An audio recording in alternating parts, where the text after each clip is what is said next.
Indonesia seakan tak ada habisnya untuk dijelajahi. Banyak destinasi menjadi tujuan petualangan karena transportasinya yang terbilang mudah.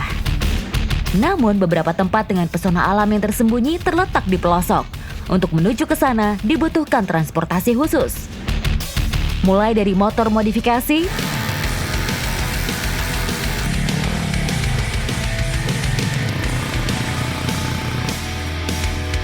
perahu tradisional, gerobak yang ditarik hewan ternak,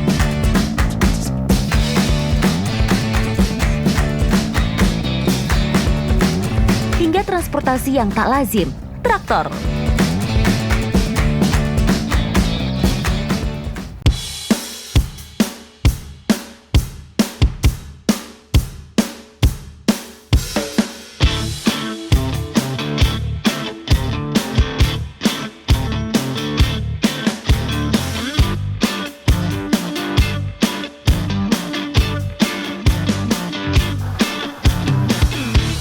Petualangan kali ini dimulai dari provinsi paling selatan di Pulau Sumatera. Sejak dibukanya perkampungan Waiharu di Lampung pada tahun 1800-an, masyarakatnya masih sangat bergantung pada kekayaan alam hingga kini. Inilah alat transportasi utama masyarakat Waiharu untuk membawa hasil bumi.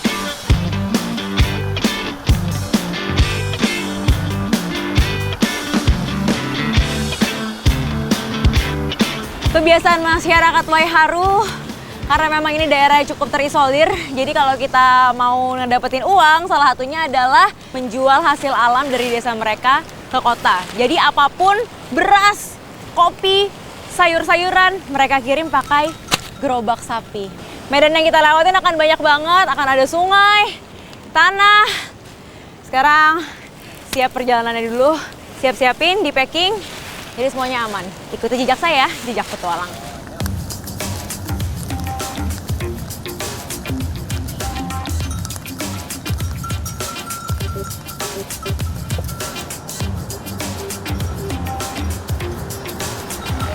Untuk bisa ngelewatin jalur pantai tanpa ngelewatin tanah-tanah yang rusak, kita harus kejar-kejaran sama pasang. Nah, sebentar lagi lautnya udah mau pasang sampai tinggi, jadi harus pergerakannya lebih cepat.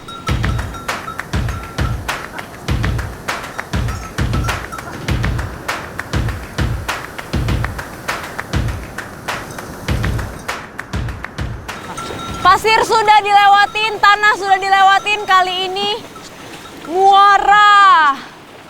Dan sapinya bisa juga ngelewatin, dia bisa berenang. Hebat banget. Jika gerobak sapi sudah bisa menyeberangi bagian muara, menjadi tanda air laut mulai pasang. Sehingga perjalanan gerobak harus dipercepat agar tidak terjebak gelombang pasang dan arus bawah. Kami pun harus pindah ke jalur atas untuk bisa melanjutkan perjalanan. Namun, justru di jalur atas inilah tantangan dimulai. Sifat tanah merah yang lengket dan licin saat terkena air menjadi medan petualangan mengantar hasil alam ke kota kecamatan.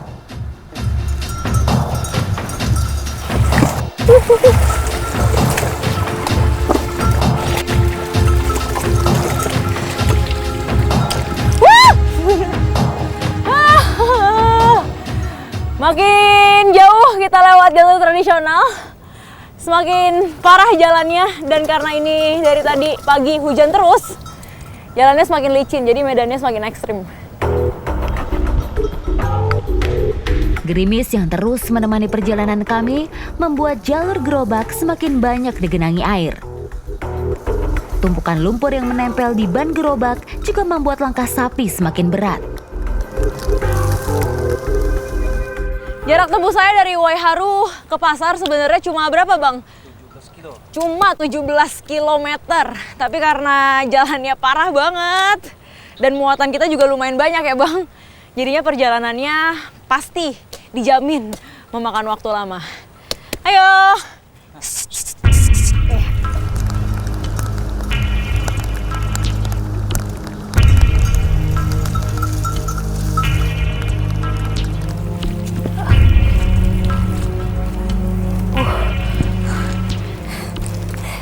Yang ngebuat sapinya sering berhenti di perjalanan itu kalau udah kondisi rodanya seperti ini nih. Lihat, udah ketutup lumpur yang tebal banget. Secara hitungan jarak, perjalanan kami seharusnya bisa ditempuh dalam waktu 4 jam jalan kaki. Tapi dengan kondisi jalan seperti ini, masyarakat bisa sampai menginap di tengah perjalanan. Saat ban penuh lumpur dan tidak bisa berputar lagi, kami harus membersihkan lumpur agar langkah sapi penarik gerobak kembali ringan.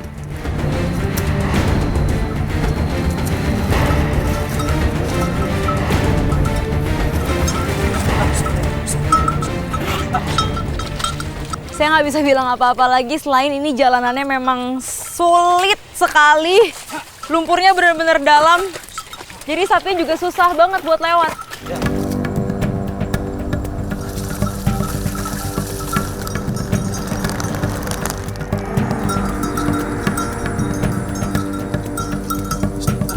Jembatan gantung menjadi akhir dari cerita panjang perjalanan mengantar hasil alam dari Waiharu ke kota kecamatan. Selanjutnya, gerobak akan berhenti di lokasi tempat sapi-sapi beristirahat. Iya, oke. Sudah sampai di pemberhentian terakhir nih, di kanan kiri saya udah ada gerobak-gerobak yang udah sampai duluan ya, Bang? Iya. Jadi kalau gerobak coba bisa sampai di sini, nanti barang-barangnya langsung kita bawa ke pasar buat dijual. Ikuti jejak saya, jejak petualang. Berbatasan langsung dengan Samudra Hindia, wilayah pantai Waiharu juga punya cerita sendiri.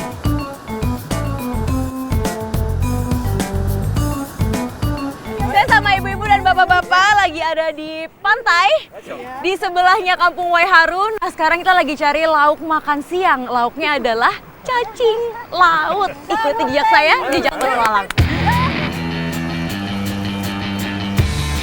Seruling atau cacing laut biasa dicari masyarakat saat air laut surut, sehingga mudah menemukan persembunyiannya di pasir.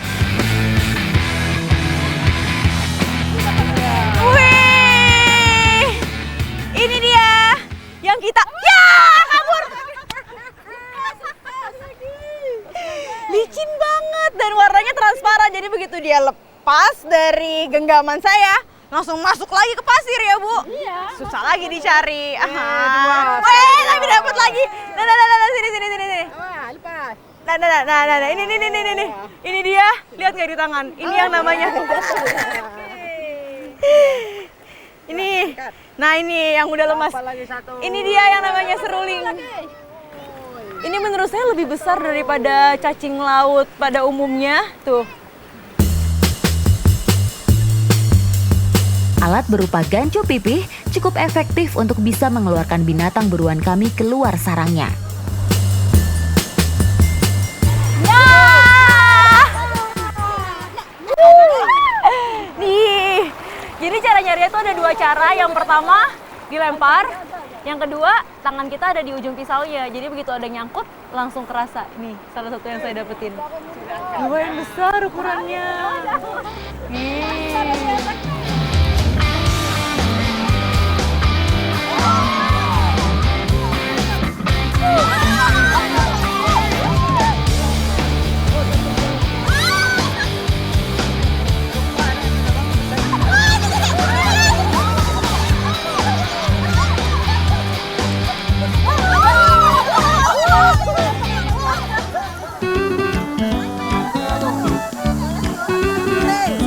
Ini kita masak apa, Bu, enaknya? Prosasin. Hah? Prosasin. Masak prosasin? Iya. Oke, memang biasanya tuh dimasak buat lauk makan siang, tapi saya mau cobain dulu. Mentahnya seperti apa rasanya? Tega, enak benar. Aduh, Enak bagus. Rasanya Enak benar. Bagus. Enak betul itu. rasanya rasanya asin. Asin, tapi namanya. dia nggak ada dagingnya. Jadi semua yang saya gigit di mulut ini tulangnya semua. Iya betul. Tidak ada dagingnya. Nanti kalau dimasak rasanya apa? Oh iya. Enak ya? Sebelum diolah menjadi menu kuah asam-asam, seruling lebih dulu dibersihkan dari pasir-pasir yang menempel. Bumbu-bumbu sederhana seperti bawang merah, asam, tomat, cabai, dan batang serai digunakan untuk memperkaya rasa. Oke. Seruling yang tadi udah didapetin dengan susah payah dan super seru akan langsung kita olah. Jadi apa Ibu masakannya? Beras masih. Beros mase, masak pindang seruling. Ikuti jejak saya, jejak petualang. Sampai berotot.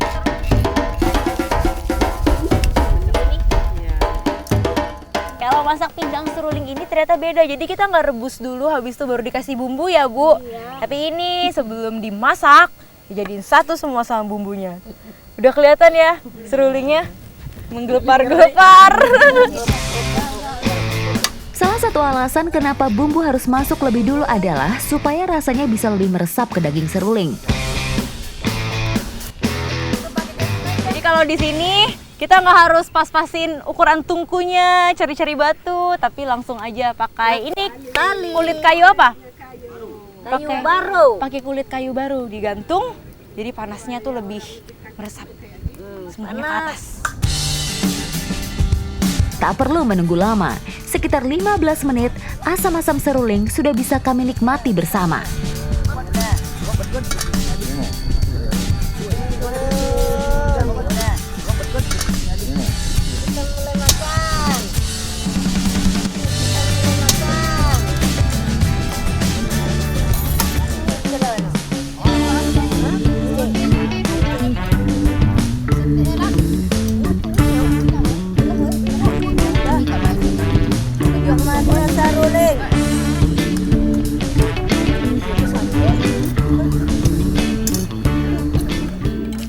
Rasanya kalau sudah matang itu Belut. iya bener kayak belut rasanya. Tapi bedanya dia dagingnya cuma sedikit ya. Jadi ada sensasi kriuk-kriuknya. Soalnya tulangnya juga bisa digigit, bisa dimakan sampai habis. Tapi enak, asem-asem, seger. Laut itu emang unik-unik banget hasilnya. Bisa nemu ikan kita di situ ya, bisa nemu cumi-cumi, bisa nemu udang. Hari ini Rai nemu lagi yang baru, nemu seruling. Rasanya lucu, kriuk-kriuk, asem. Jadi kalau kalian mau cobain juga boleh main ke sini, minta dimasakin nih sama ibu sama bapaknya. Ikuti jejak saya, jejak petualang.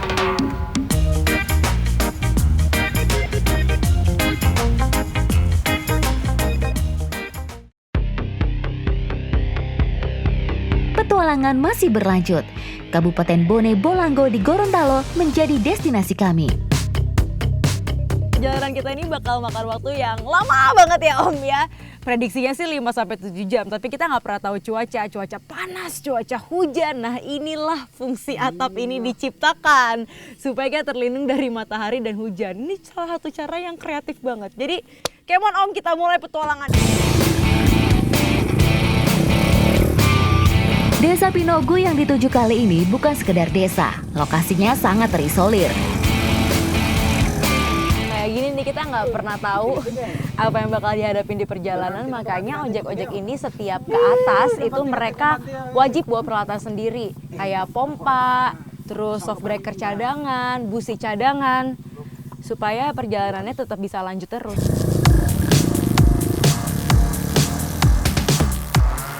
Ada pohon tumbang di tengah-tengah perjalanan kita dan karena motor kita super besar dan tinggi, jadi mau nggak mau pohon tumbang ini harus kita potong dulu, baru kita bisa lewat.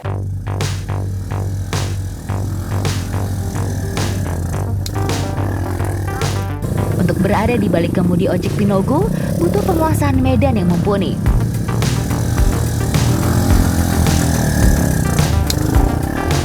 Kali ini saya nggak boleh dibonceng, jadi harus turun jalan kaki ke atas. Soalnya itu lumayan terjal tanjakannya sama lumayan dalam lumpurnya. Butuh waktu 10 menit untuk satu motor melewati tanjakan ini. Nah, karena rombongan cukup banyak, kami menghabiskan waktu 1 jam untuk satu tanjakan ekstrim. Rasanya lepas pas nanjak, jadi butuh bantuan juga buat ngedorong ke atas. Ini super licin sih, saya aja yang jalan susah. Apalagi yang bawa ojek dengan beban yang berat banget kayak gini. Baru setengahnya yang kami tempuh. Perjuangan masih panjang, masih ada 15 km menunggu di depan. Dan entah kejutan apa yang akan kami jumpai. Semangat!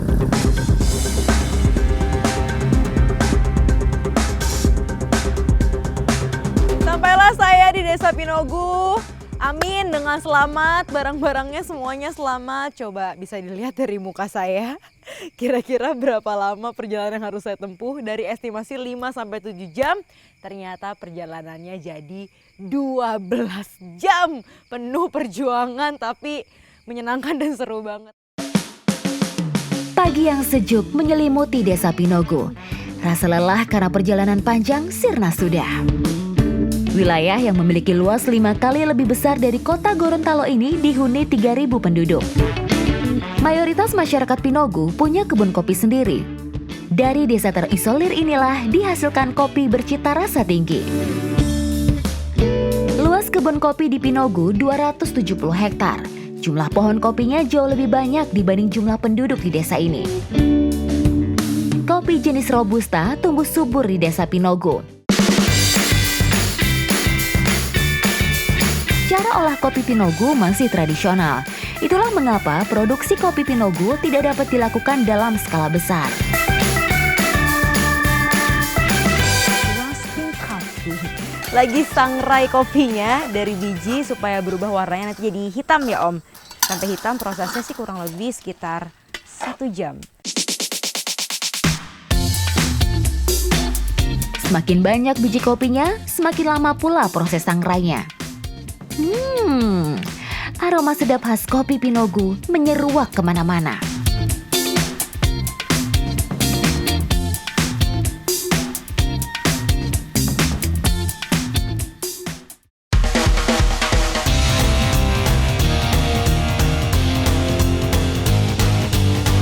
Jadi kopi Pinogunya hari ini bakalan saya masak jadi kudapan, namanya doko-doko.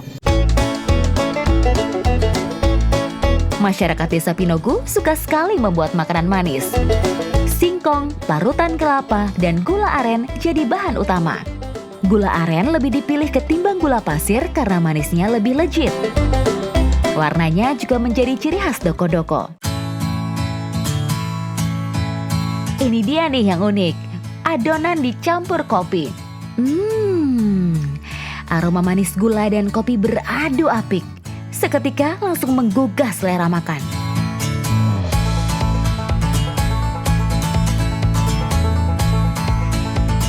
Dalam bahasa Gorontalo, doko-doko artinya bungkus-bungkus. Adonan yang sudah dioseng lantas dibungkus daun pisang berbentuk segitiga. Cara bentuknya tak sembarangan, harus ada celah di atasnya agar matang merata.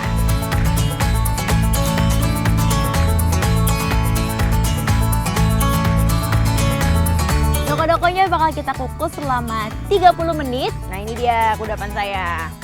Doko-doko kopi. Doko-doko kopi ya kita cobain. Ini mah kue wajik.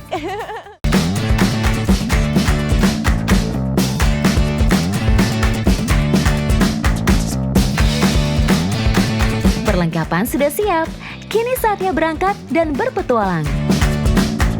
Tujuan kali ini menuju salah satu daerah pelosok di Kabupaten Gayo Lues, Provinsi Aceh. Meski tidak terlihat nyaman dan terkesan seadanya, Yonder merupakan satu-satunya angkutan massal yang bisa digunakan warga desa untuk mengakses jalan menuju kota kecamatan. Trek jalur menuju Desa Lesen bisa dikatakan menguji ketangkasan sang pengendara.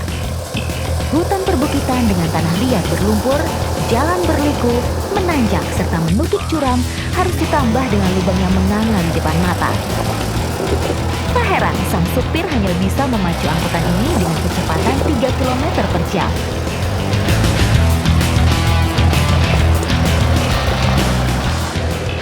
Nah ini, saya berhasil dapat tempat yang paling nyaman di traktor modifikasi ini. Karena lihat deh, hampir setiap space itu diisi, dipadetin. Jadi langka banget dapat tempat yang lebar dan bisa leluasa kayak gini kakinya. Kawasan Kawasan yang sebagian besar merupakan wilayah Taman Nasional Gunung Leuser ini memang belum memiliki transportasi massal dengan jadwal rutin. Baik untuk mengangkut masyarakat ataupun hasil bumi dalam jumlah banyak. Kondisi akses yang sulit membuat kendaraan roda 4 dengan kemampuan rata-rata tak mampu menaklukkan medan off-road ini.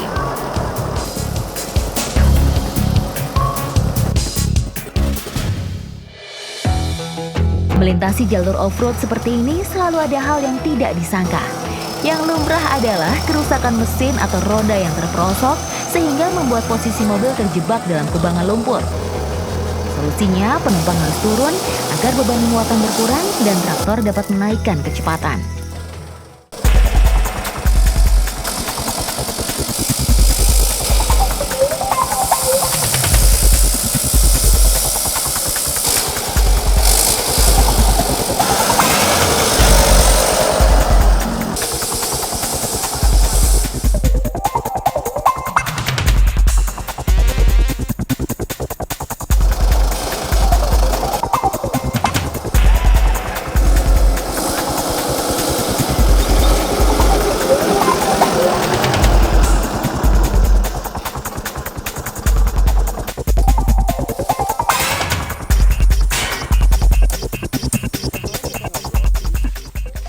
Ya ini lagi-lagi kita harus berhenti. Karena memang ada pohon tumbang dan sekarang masyarakat lagi berusaha buat membuka jalur biar kita bisa lewat. Ya memang harus ditunggu ya karena memang hanya ini jalurnya.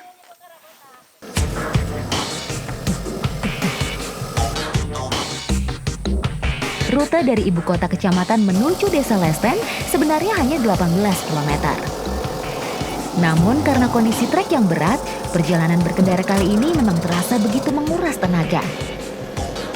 Fakta lainnya, selain menjadi jalur lintasan masyarakat Desa Lesten, jalan alam ini juga merupakan lintasan koridor berbagai hewan liar, seperti halnya gajah, babi hutan, dan harimau.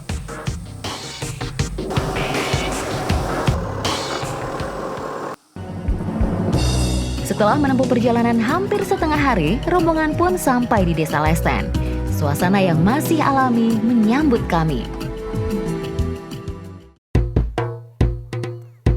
Ramai dan meriah.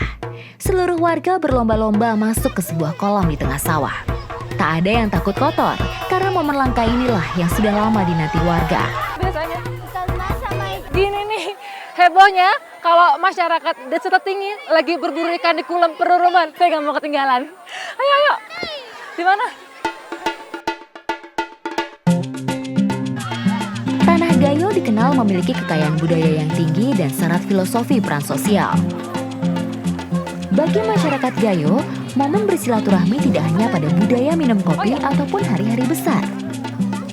Namun juga pada tradisi tangkap ikan Kulon Parurumen atau sebutan masyarakat Gayo bagi kolam ikan milik bersama.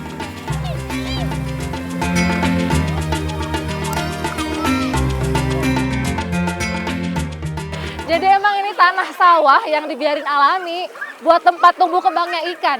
Tapi ya gini, susah jalannya, tapi seru. Ayo. Mana ikannya nggak ada?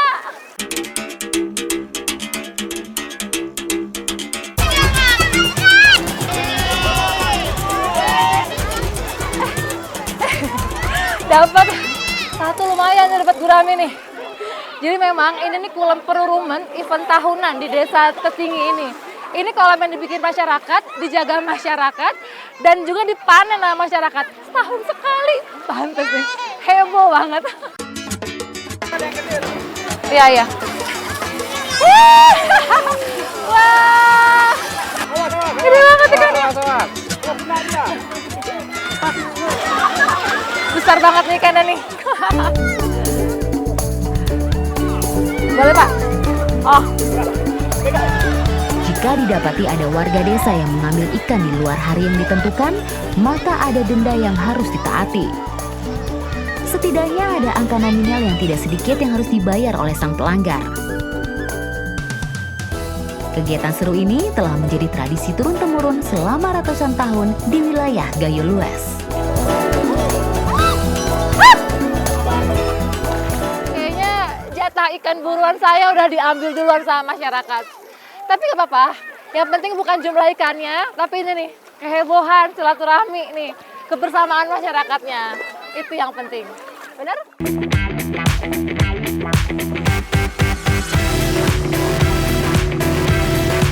Petualangan berlanjut menuju ujung timur Indonesia.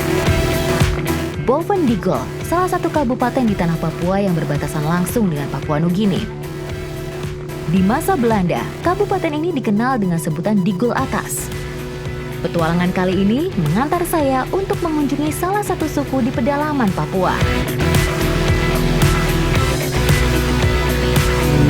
Papua memang memiliki banyak sekali suku dan kali ini saya akan berpetualang ke salah satu sukunya yang terletak di Boven Digul. Sungai Digul ini bermuara di Laut Arafura, memiliki panjang lebih dari 500 km, menjadikannya salah satu sungai terpanjang di Indonesia. Sungai merupakan akses utama bagi masyarakat di pedalaman Boven Digul untuk beraktivitas dan mengenal dunia luar. Butuh waktu selama 6 jam untuk bisa mencapai distrik Koh, lokasi longboat kami akan sandar. Akhirnya setelah perjalanan beberapa lama, tapi tidak terasa karena pemandangannya bagus banget, kita sampai juga.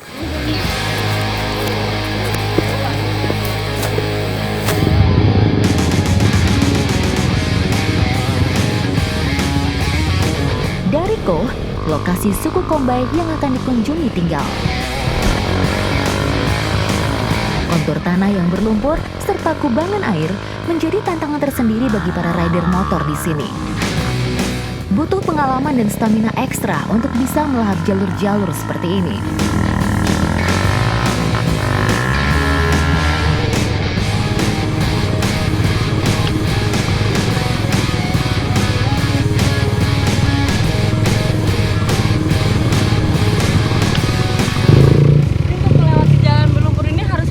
Dan bergantian.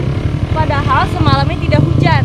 Ini dalamnya aja sudah seperti ini. Kalau hujan bisa lebih dalam lagi pasti. Jadi harus hati-hati dan juga harus saling bantu satu sama lain. Kita juga mau bantu.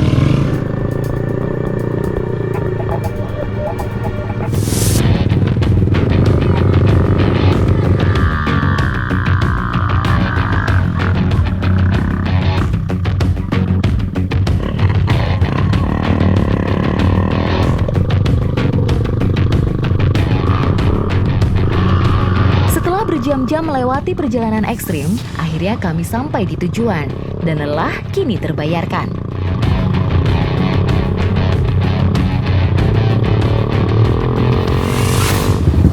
Dan sekarang kami sudah sampai di perbatasan. Kita bisa sampai sini motornya. Jadi kita mau lanjut berjalan ke sana dan sudah terdengar ada suara nyanyian-nyanyian. Saya juga penasaran nih. Suatu kehormatan bagi saya menjadi tamu yang sudah ditunggu masyarakat suku Kombay.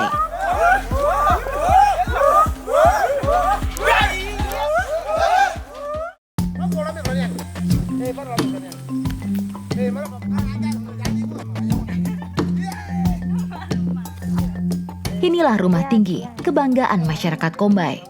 Sengaja mereka siapkan untuk para tamu yang berkunjung.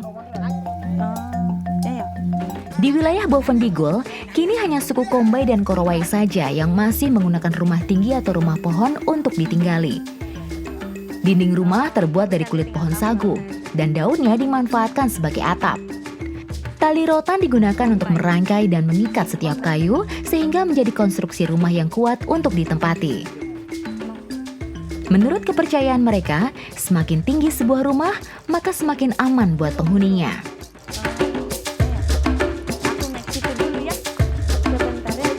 Lovo. Ini namanya Lovo.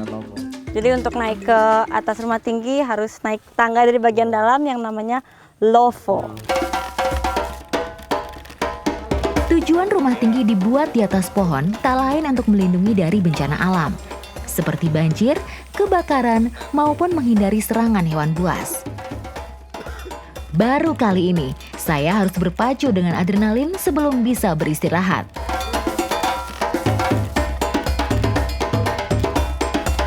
Rada deg-degan nih soalnya Tangganya sedikit bergoyang-goyang, tapi nggak apa-apa. Sampai sini rasanya aman, Bapak. Iya aman.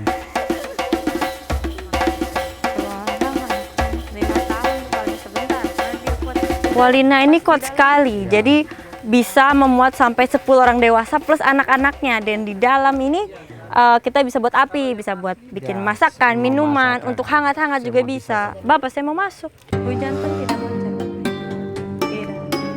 Inilah rumah khas suku Kombai yang membuat kagum. Bukan hanya karena ketinggian dan kekuatan konstruksinya saja, tapi kearifan masyarakat dalam mengambil hasil alam tanpa harus merusaknya, membuat rumah tinggi ini menjadi salah satu kekayaan budaya negeri ini.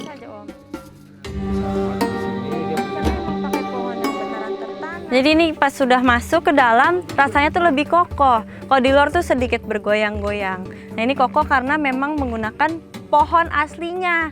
Seperti ini nih benar-benar batang pohon yang sudah tumbuh bertahun-tahun pastinya. Oh, tadi rotan, beneran